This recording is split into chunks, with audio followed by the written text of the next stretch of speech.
You ask nicely, you repeat yourself, you bargain, and still nothing happens, until you finally lose it. Then, suddenly, your kids move. It feels like a cruel joke. But here's the part that'll shake you.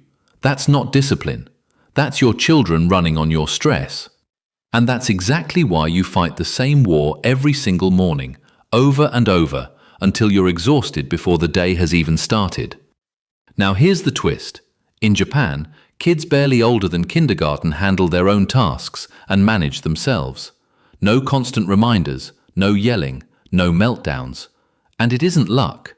It isn't good genes. It isn't some secret only Japanese families know.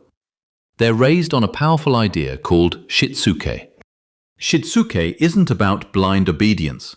It's about using how the brain actually works to help a child practice discipline until it runs on its own, quietly, in the background, without you having to push. Japanese parents and schools have done this for decades, not with fear, not with punishment, not with endless lectures.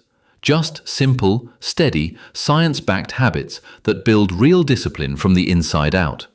And you don't have to dig through a stack of parenting books to find it. I already did that for you. Here are 6 simple, science-backed steps Japanese parents use to build true self-discipline in kids, without yelling, without threats, without repeating yourself 100 times a day. Let's go through them one by one. Step 1. Replace instructions with a predictable routine. Stop burning your energy on the daily nag. Brush your teeth. Grab your shoes. Where's your backpack?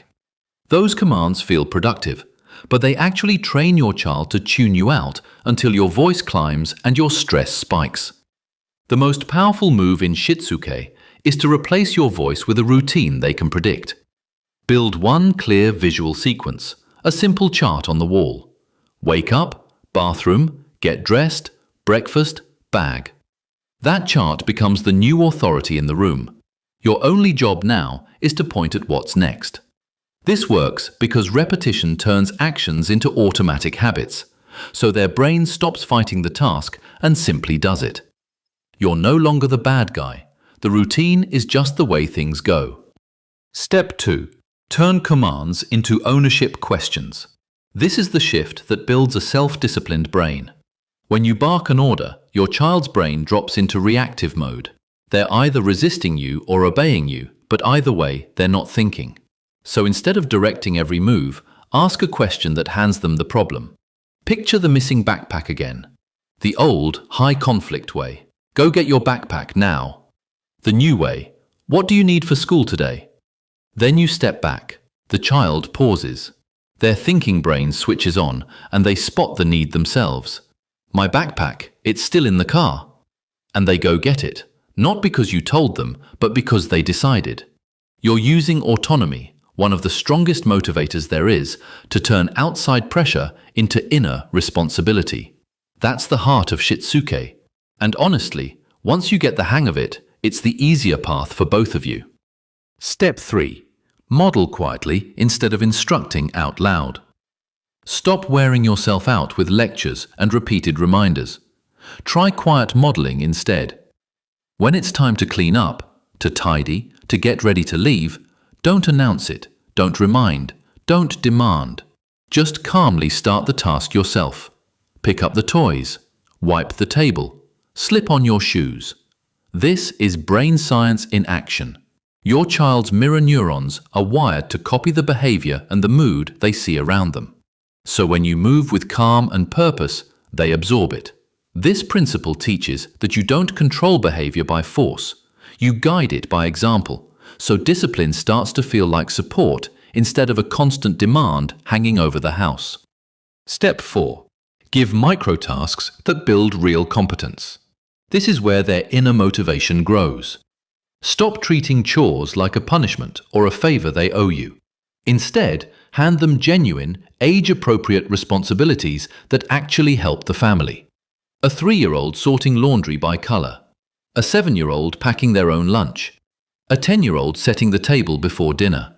And here's the crucial part. When they finish, don't reach for a generic "good job." Name the action and name the effort. You remembered to pack your bag all by yourself. You took responsibility. That small shift moves them away from chasing rewards and toward who they are becoming. Their brain quietly learns, I'm capable, I'm needed, I matter here. Competence builds confidence, and confidence is the fuel behind real, lasting self-discipline. Step 5. Check your own regulation first. Before you react to a mistake, before you remind, correct, or raise your voice, stop. Breathe. Check your own state first. The research on co-regulation is clear. Kids mirror the adult's emotions in the room. When you blow up, their thinking shuts down, and whatever lesson you were trying to teach is gone. The Japanese idea of gaman, patient endurance, matters most right here. Instead of erupting with, I told you to check your backpack, you pause. You take a breath. You steady your tone. Then you ask the calm question. What's the one thing you need to check before we leave? Staying calm keeps their thinking brain online, so they solve the problem, take control from the inside, and slowly learn that big emotions can be handled, not just unleashed on everyone around them. Step 6. Watchful waiting. The Japanese call it mimamoru. This is the quiet foundation that makes everything else possible. Mimamoru means actively watching from a distance. When your child struggles to zip their coat or suddenly realizes they forgot their lunchbox, your instinct is to rush in and rescue them, or to scold them on the spot. Mimamoru asks you to pause and wait, and no, you're not checking out. You're deliberately giving their brain the space to spot the problem and find their own way through it. This isn't neglect, it's patient trust. Every single time you wait, your child's inner voice learns something powerful. I can solve my own problems.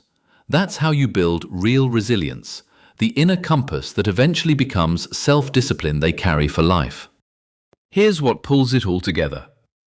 Even strong-willed kids resist control, but they don't resist discipline. Give them autonomy, and those same stubborn kids become the most reliable ones in the room.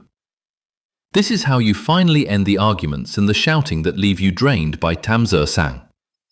Discipline isn't something your child either has or doesn't have. It's a skill they practice, day after day, with your quiet guidance. So here's your choice. You can go back to the daily battles, the reminders, and the yelling that never seems to stick.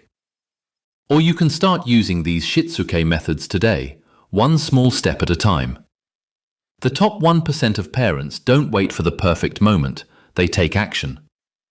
So try just one of these 6 steps and tell me in the comments which one actually worked for your family. And subscribe for more on raising calm, capable, self-disciplined kids. You can change your whole home, one small step at a time.